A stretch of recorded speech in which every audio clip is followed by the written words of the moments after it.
It's finally time for the second and final part of my top 30 players in the NBA. A couple days ago, I made my first part, and if you've not checked that out just yet, make sure to do so. As you can see, my 30 to 16 of this list, but now we're moving on to the upper echelon, the top 15 players in the league, in my personal opinion. Like I said, this is all subjective.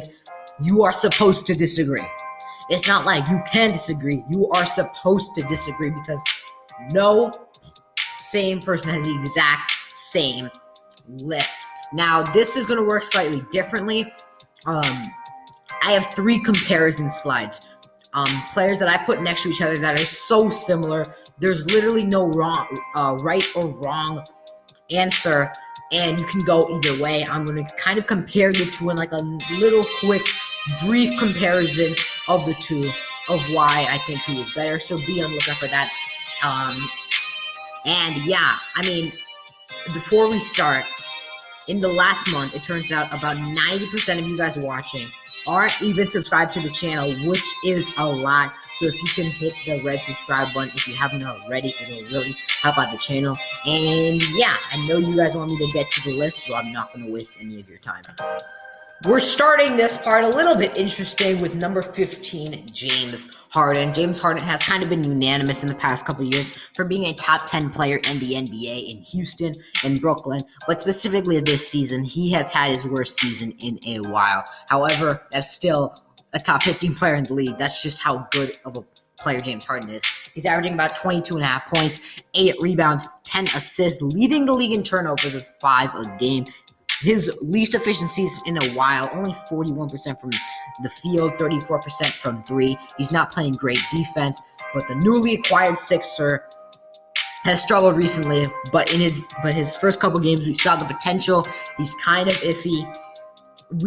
James Harden, his last 2 years have been kind of shaky. It's been rough because a lot of people have turned on James Harden. They didn't think that he was one of the most talented offensive players in the league, which he is. He's still one of those get-me-a-bucket type guys. He's been a scoring champion 3 times. It could have been 4. It was for like a couple points to Russell Westbrook in that 2017 season. In Houston, he was scoring better than anyone else can. He's one of the best pick-and-roll passers in the league. He's a point guard at true heart. He's improved defensively steadily every single year of his career.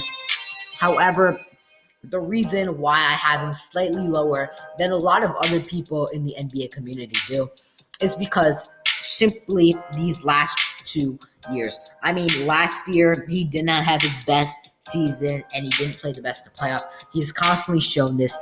He folds in the playoffs in the big moments. Now, it's not as bad as some other people think, but he still does not deliver and does not play his best basketball when it matters most. And I still not completely sold on the Harden Sixers just yet, but I do believe that they have potential to be NBA champions.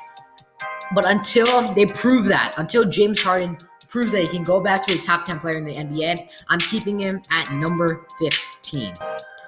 Now we have our first comparison. This is the one that I was kind of talking about, and that is between Devin Booker and Donovan Mitchell. And at 14, I have Devin Booker. At 13, I have Donovan Mitchell. 2 guys that have been compared to each other for a while now, ever since they kind of both got in the league, even though Devin Booker is slightly older. There's 2 of the most skilled offensive players that are leading their teams to 2 of the best records in the Western Conference. They're 2 of the most clutchest players in the league. They've proven big time in the playoffs. Devin Booker made his finals run, but the reason I'm giving a slighter edge to Donovan Mitchell is simply because he's made the playoffs every single year in his career. He's delivered. He dropped 57 in the bubble. He was averaging like 37 in the bubble. It was ridiculous. He is better finisher. He's slightly better defensively. Now, Devin Booker is probably the more polished scorer, probably the better perimeter shooter, and he has been really good without Chris Paul. He had his big finals run last year. Devin Booker has turned himself around. So I think there is a debate between these two as who you think is better. There's no right or wrong answer. They're so similar in so many different ways. But whoever is Whoever's better, in my opinion, is the best shooting guard in the league. Zach LaVine is slightly behind them. Bradley Beal has had a really down season this year. And I think these two's growth have been really good. And now I think they're entering their primes. And they're both fighting for a championship. I think both these teams can go deep in the playoffs. And these two will be the main reasons for these teams, because they lead their teams down the stretch. Next up, we got two young point guards. At number 12, I have Ja Morant. He has been arguably a most improved player.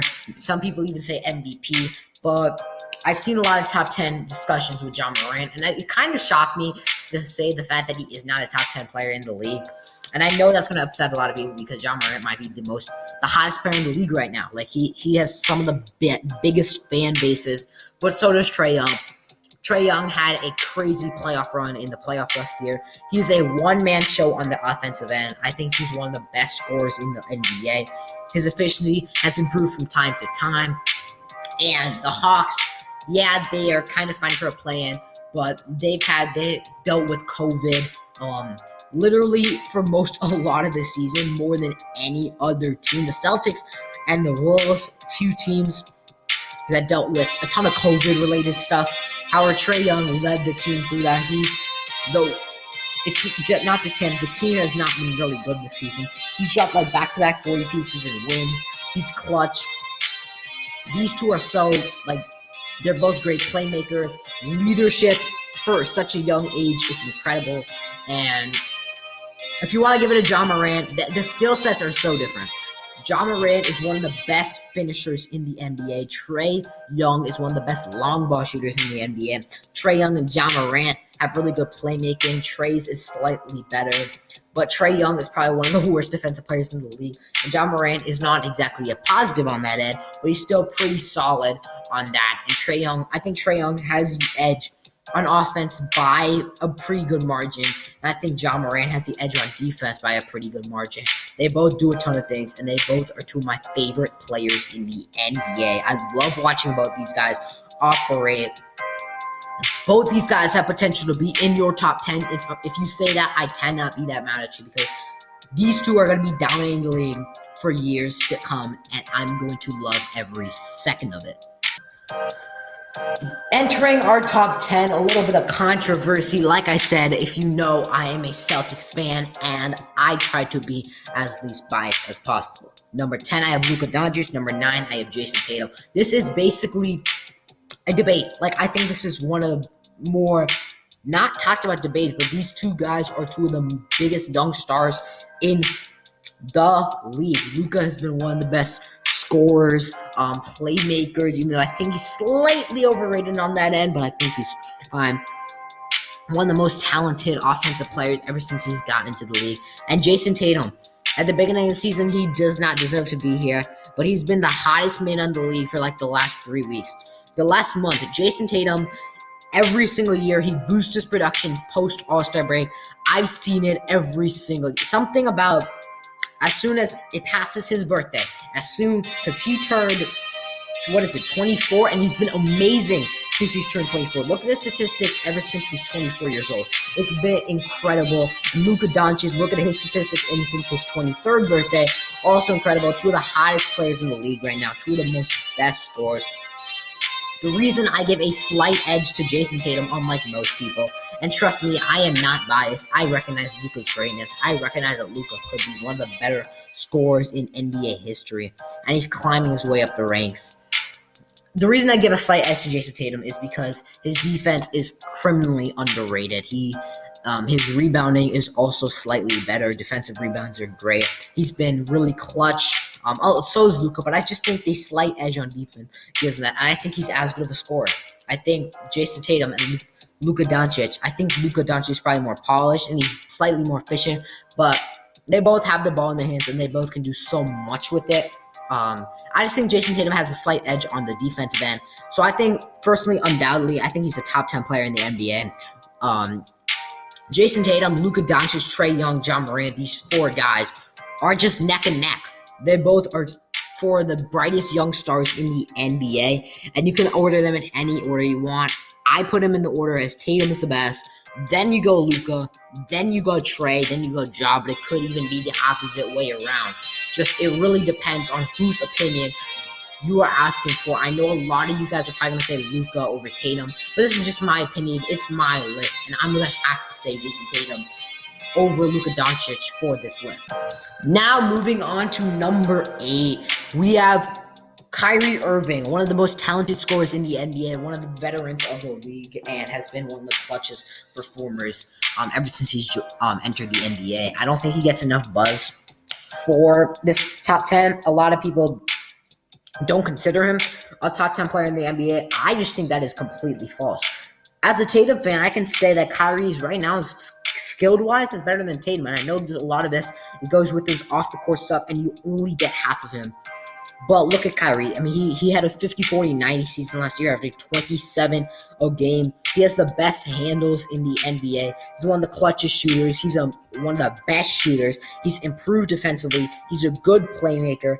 And he's delivered in big moments.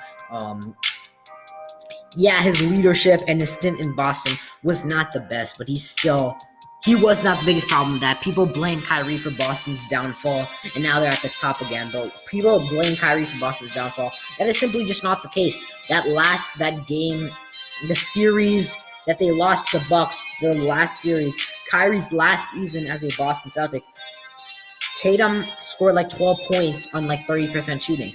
Terry Rozier couldn't hit a shot. Marcus Smart couldn't hit a shot. Jaylen Brown couldn't hit a shot. Like, they just choked. The young players didn't play good when it mattered most, and it wasn't just Kyrie. Now, Kyrie this season, even though you've gotten like 20 games from it, it's been on a whole different level. You can legit make an argument that he should have been an all-star just because of the 20 games that he played. He's averaging about 27, 28 a game, 5 rebounds, 5 assists, 2 turnovers, crazy efficiency, and his free throw percentage has always been off the charts every single year. One of the best free throw shooters in NBA history, and he does not get recognized as it, unfortunately. He just dropped a 60-piece, one of the most efficient 60 pieces you'll ever see. He had a 50 on the Hornets. He had a 60 on the Magic. Dude's unreal. Dude is so unreal. He can put the ball in the basket like other than anyone. He's one of the most talented scorers in the NBA. He's improved defensively. He's improved as a communicator, as a leader, and when he's on the court. The Brooklyn Nets, as much as people dislike him, they just get better. They simply just get better. And Kyrie, I don't think you can have like any of the young guys over Kyrie. I think he's second best point guard in the league. I don't think he's proven. Sure, his playoff stints, sure his playoff runs, sure his time away from the game of basketball has kind of not really. People didn't remember how good Kyrie was, but it always stuck in my head. Kyrie Irving is one of my favorite players in the league. He was my favorite player in the league until Jason Tatum came into the NBA. He was the first memory of basketball was Kyrie winning the 3-point contest. I've rooted for Kyrie ever since, and I still think at age 31, and he's still a top 10 player in the league, and he's one of the most skilled guards ever, honestly. Coming at number 7, we got one of the biggest risers on this list from last year. Might have not even made the list last year, for being completely honest. And he's just skyrocketing into the top 10. MVP conversations, bro. DeMar DeRozan has been a whole nother level for the Chicago Bulls. Now, the Chicago Bulls have been struggling. They were, I did think they had potential to win the championship. Not anymore, just because they're struggling right now, and DeMar has not, the last 5 games has not been amazing. But remember the streak where he broke Will Chamberlain's for 35 points, 50% from the field. And it's just been like that this season. He's been the clutchest player in the NBA, or one of best mid-range shooter. He does not miss from that range. He can finish. He's been a really good leader. He's been the go-to scorer. He's averaging 28, 5, 5. Crazy efficiency. He takes good shots. He's a good shot selector. And I just think that he's one of the best scorers in the NBA. Simply just that. I think he's one of the best scorers in the NBA, which is why I have him at number 7. And he could be in MVP conversations because the Bulls are so good, but I don't think he is that. I think it's like a three-man race right now. Maybe Ja, maybe Tatum, maybe Luka. But I think you know who the three people I'm talking about. DeMar DeRozan, he's at number 7. Now we are on to the point as a top 6 as to the players that you can consider, and I wouldn't be mad at you. You can consider these guys to be the best players in the league. If you have any one of these, as you say, he's the best player in the league right now, it is a valid opinion. Obviously, any opinion is valid because it's opinions at the end of the day, but I think you get what I'm saying. So number 6, Joel Embiid. I had to order these 6, and it was the hardest thing I could ever do. These 6 are all in MVP conversation. These 6 have been leading their teams to new heights. Joel Embiid, people say over the MVP, he's leading the league in scoring, but I have him number 6. Yeah, I know, it sounds crazy. Joel Embiid has come so far. This is his best season in the NBA, not even close.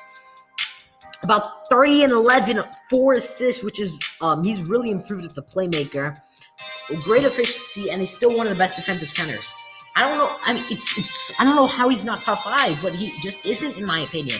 And I can't really say. There's no negative to Joel Embiid putting these crazy statistics on one of the better teams in the Eastern Conference. Has basically led them to this record. I know James Harden did play, but he played like 8 games. Joel Embiid, the fact that he completely just carried his team, like complete carry job, to 41 and 26, to a above 500 record, well above 500. That was just all Joel Embiid. That was all Joel Embiid. One of the biggest carry jobs you'll ever see. I just think that the 5 players are just proven more, and I just take them over him, honestly. I think there's nothing wrong with being the 6th best player in the league right now. And if you have number 1, I mean, he could be your MVP this season. He might be your MVP this season. The NBA is super talented. That's all I gotta say. Joel Embiid at 6. He doesn't have a weakness. He can shoot. He is one of the best post scorers. He's a really good defender, and his playmaking is really improved. If you come to double Joel Embiid in the post, he's just gonna kick it out and find a better shooter. And unfortunately, the Sixers don't have a ton of shooting now because Seth Curry's gone. But still, Joel Embiid is so talented. He can do anything you want at the center position. He's one of the most talented bigs in recent memory. So I have him number 6, basically borderline top 5. I just think that the 5 guys ahead of him are just also on a whole other level. On Joel Embiid's tier, I think Joel Embiid is on the tier with the 5 guys. I just have the 5 guys slightly over him. At number 5, I have a person that has been regarded as one of the greatest athletes of all time. A person that has been carrying the Lakers. A person that has is chasing the all-time points record. A person that is a GOAT in a ton of people's lives. At number 5, I have LeBron James. This is the lowest he's been in a while, personally. But actually, I think this was last year. LeBron has been fighting for a scoring title. He has done everything he can in his power. The Lakers are 29 and 39 because Anthony Davis can't stay healthy. Russell Westbrook can't play basketball properly. And the depth is awful, and they can't defend anything, and they're old and washed up. Except for LeBron. LeBron is the only reliable guy for this team. And talk about a carry job. It's LeBron. I just feel like LeBron at age 37 is not getting what he wants. Has not got that championship team built around him. The aspirations were so much better, but he's still he's averaging 30. The only time he's ever won the scoring title was in 2007. He's not won since then. He's trying to get another one. He's trying to be the all-time point scorer, and him.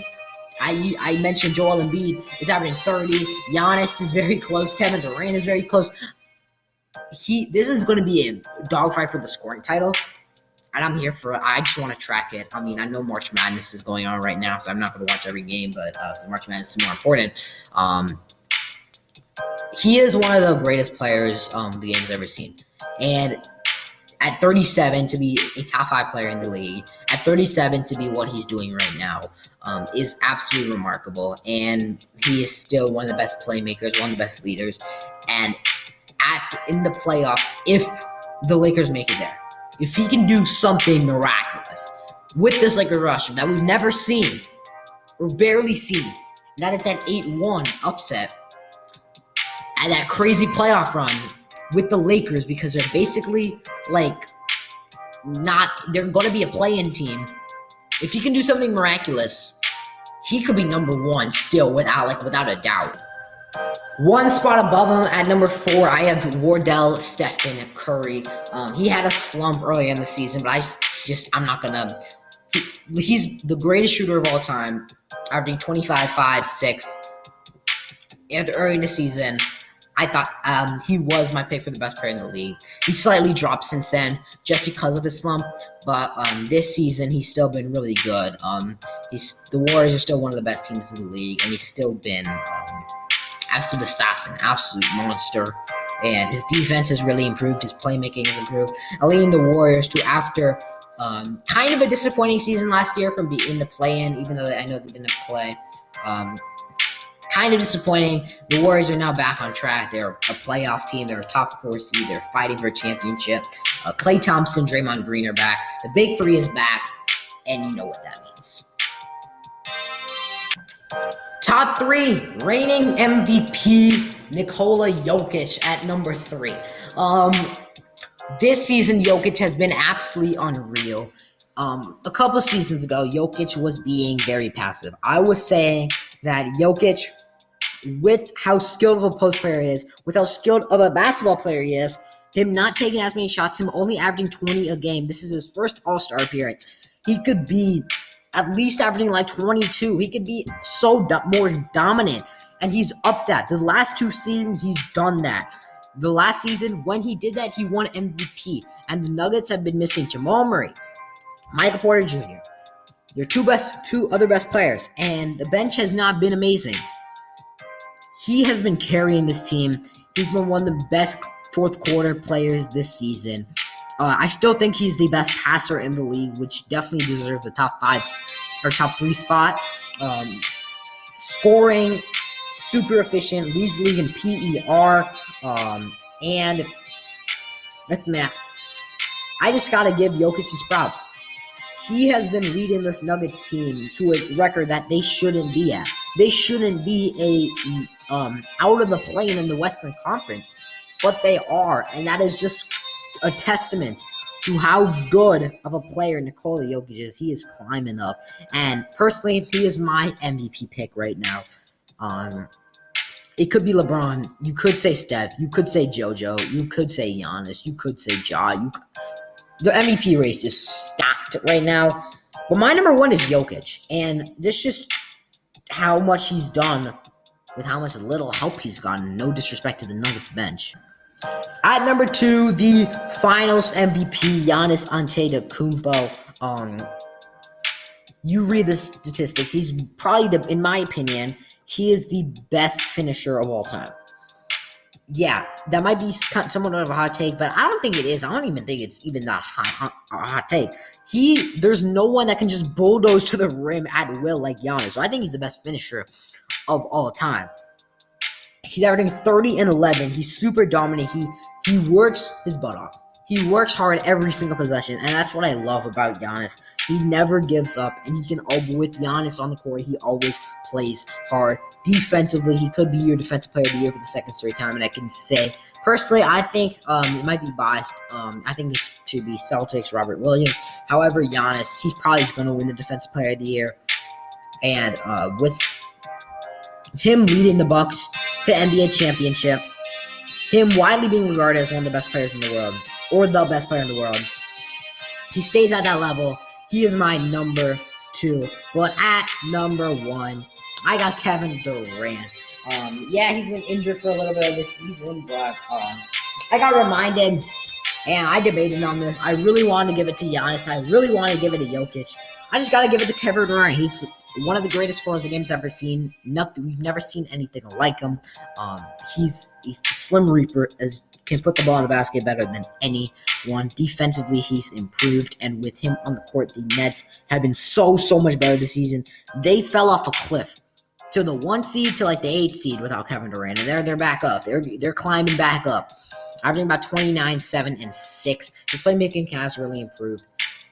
He's taken some crazy amount of minutes just for this Nets team to be even competent.